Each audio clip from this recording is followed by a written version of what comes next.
Today on Anime Central, you know what we about to do. We're about to go in. Let's go.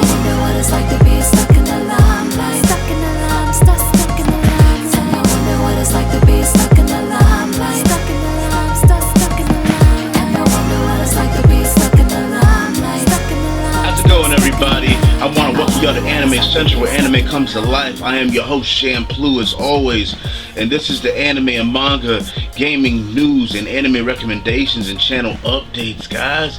Y'all know what the deal is. Yes! Let's go! Anyways, guys, like always, updates as usual. Remember to check out the anime and manga rap CDs, the Otaku Volume 1 and the Otaku Volume 2. Of course, like always, they are free, son. The Otaku CDs are free, son. Just go ahead and download them. You know what the deal is. Check out the epic anime rap song playlist as well. Let's get it in. Besides that, guys, we got a lot of things in store. Hopefully, okay, now my days now are pretty much kind of freed up again, so hopefully there's not something else that kind of runs in and kind of messes up everything so I can't put out the videos like I want. But anyways, guys, look forward to some good stuff coming here really soon. But anyways, let's get on with the anime and manga news. First up on anime and manga news, and this is an update, guys. The second season of Kuroko no Basket is slated for October 5th.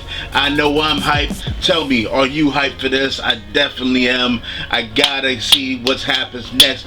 The animated form said I gotta see this series. The season 1 was dope. It was awesome.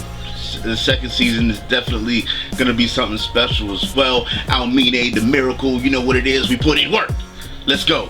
Generation of Miracles. Oh, I can't wait. But anyways, guys, let's keep going.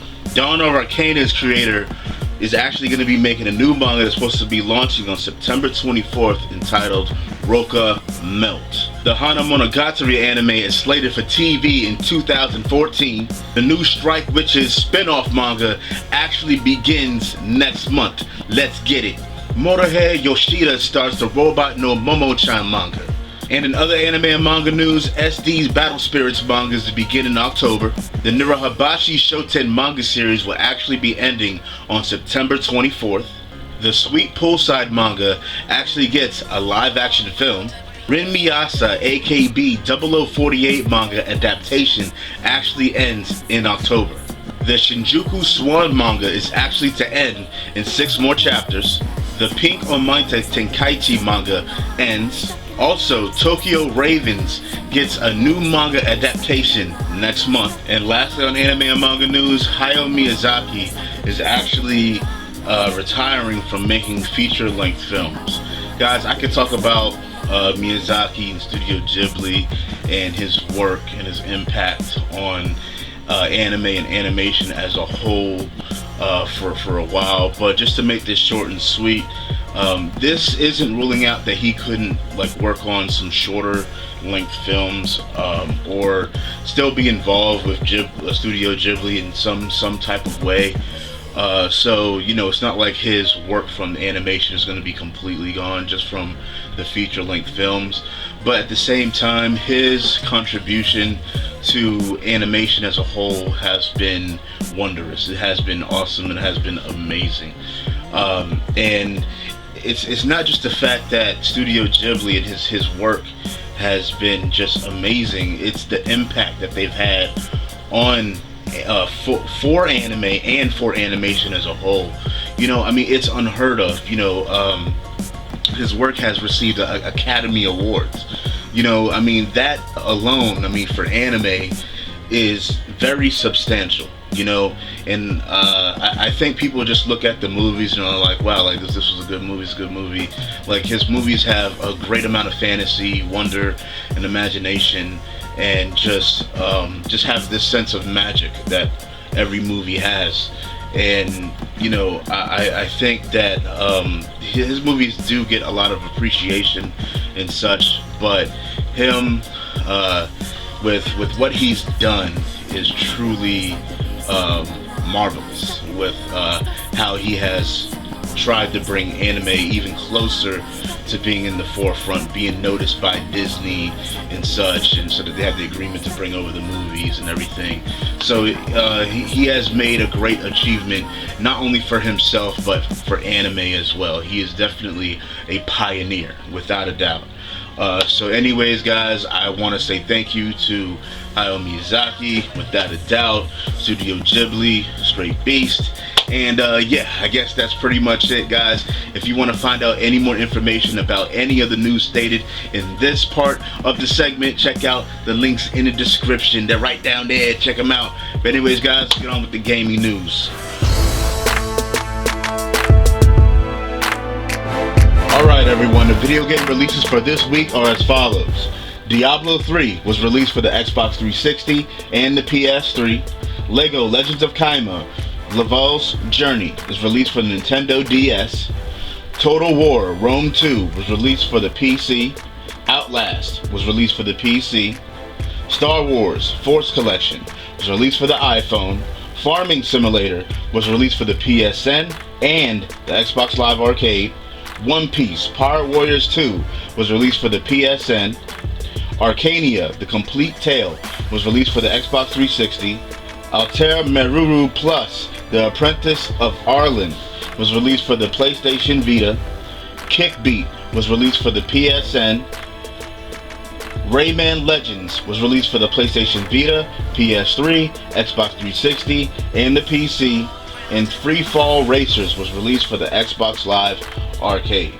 Guys, out of all these games, the games that I'm most looking forward to is Total War Rome 2 and Rayman Legends. Yes, both of these games are games that I do want to check out. I never really been a big fan of the Total War games, but I've always heard great things about them, and so I always wanted to get my hands on them, particularly with Shogun and such. But I missed out my opportunity to go ahead and check this out, so I'm definitely going to check out Rome 2. Now, besides that, Rayman Legends is definitely a game I do want to check out. I fell in love with Rayman Origins when I first got my PlayStation Vita, and since then I've just been a Rayman fan, and it's just fun games. I checked out the demo to Rayman Legends. It's real fun. It's 4-player co-op as well, so I definitely want to get my hands on that. But besides that, a notable mention is Diablo 3. I do have Diablo 3 already for my PC. I beat the game, but I am kind of interested in how it's going to be working on the consoles, especially on the PlayStation, because it's supposed to have some exclusive content up there as well. But anyways, guys, let me know if you're interested in any of these games, if you purchase any of these games. But anyways, let's keep moving with the gaming news. First up on gaming news, the original creator of Megaman, as well as other Megaman staff, are actually starting a Kickstarter for an upcoming game that is entitled Mighty Number 9. Guys, I don't know if you are a fan of Mega Man. I always have been, ever since I was young, you know, playing on Nintendo and Super Nintendo and such. Mega Man is just nostalgic. It is also a great game. You know, it was a great 2D side-scrolling action adventure game, and I definitely do want to see an upgraded Mega Man game, something with a new vision, a game that really should be shown the limelight nowadays, with all these other games continuing throughout time, such as Mario and Zelda, Donkey Kong and Metroid, and all these other games. You know, Mega Man is definitely something that does need to resurface now and revitalize itself and have its place in gaming, you know, the same way as all these other classic games do. And some people would even argue the fact that F-Zero does need to come back as well. So definitely, guys, check out their Kickstarter video. I'll have the link to everything in the description, so you can check that out, guys. Check out all the information, because this looks awesome. I definitely do want to see more of this. But anyways, guys, let's move on with the gaming news. Next up on gaming news, which actually is going to be the last portion of the gaming news for this week, Nintendo has came out and said several things. First of all, they actually revealed a Nintendo 2DS. Now, the 2DS, a lot of people are wondering why they're doing this. It's been clarified a little bit more by some people. But basically, the 2DS is for the more younger crowd. It's for the kids that particularly parents don't want them subjected to the 3D by any chance. Even though they can go in there and put on the parental controls or disable the 3D features on the 3DS, they still have to pay that premium price. So with releasing a 2DS, they can actually release a 3DS that has the 3D taken away from it, so you don't have to pay that extra cost. And it's for those younger kids that want it, that don't really care for 2D, or even people that are actually older than a certain demographic and that don't really care for 3D as well. You know, it's good for them, and plus it's releasing alongside with the Pokemon game. So this is going to be, it's most likely going to get a lot of revenue out of this Nintendo 2DS. So I think Nintendo, what they're doing is smart. The design of it isn't something that I personally like. I like the hinge. I like to be able to close it. But for smaller kids, you know, kids break things like that and such. I've seen it firsthand myself. So it does make sense of what actually Nintendo's trying to do here with the Nintendo 2DS. Now also with the Nintendo Wii, they actually came out and said that there's going to be a bundle for the Nintendo Wii U and the Zelda Wind Waker HD remake. They're actually rebundling it so that when you get the system, you can actually get a voucher to download the game before it actually hits retail. And that, guys, right there is actually pretty big. That is somewhat of a game changer, you know, so that they can bypass all the extra things that happen for it, so that the game can hit store shelves. They can just say, like, here, direct download, digital, there you go. For those people that want the actual retail copy, they're gonna have to wait and stuff. But it's pretty cool that, you know, new Wii owners will have the actual, you know, capability of getting this voucher to actually download Wind Waker before everybody else, you know. And everybody likes getting things first, you know. That's just how it is, I guess.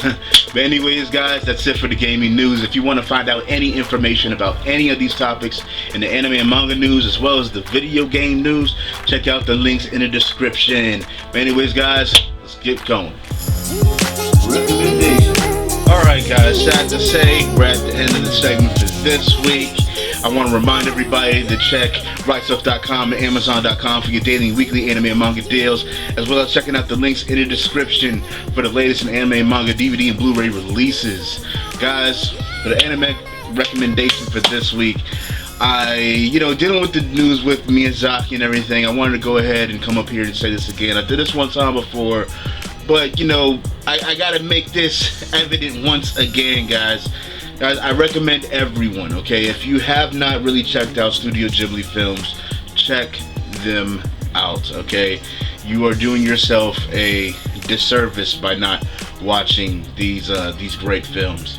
As well as, guys, The Wind Rises is his last feature film that he made. He's currently 72 years old. I think the U.S. debut for this film is in New York. Yeah, it's the 51st New York Film Festival that's going to be in New York, and it's going to be held between September 27th and October 13th.